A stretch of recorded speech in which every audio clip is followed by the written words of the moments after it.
В Литве во втором туре президентских выборов победу одержал действующий глава государства Гитанас Науседа. Его соперница, премьер Ингрида Шимониде, признала поражение. Одной из главных тем предвыборной кампании была война России против Украины и ее последствия для национальной безопасности Литвы. Науседа отметил, что Литва была верным союзником Украины с момента российского вторжения.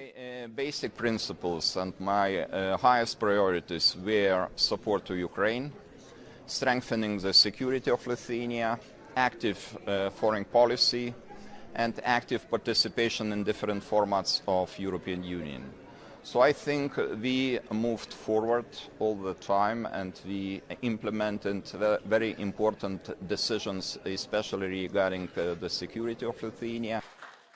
По результатам голосования во втором туре Науседа получил 75% голосов избирателей. За Ингриду Шимониде проголосовали 23%. Шимониде поздравила переизбранного президента с победой и обещала вернуться к работе на посту главы правительства. Tiek tai yra didelis pasitikėjimas, žmonės, kurie manimi tiki, yra visada man didžiausia motivacija judėti pirmin ir judėsim pirmin, rytoj grįšim į darbus ir dirbsim toliau.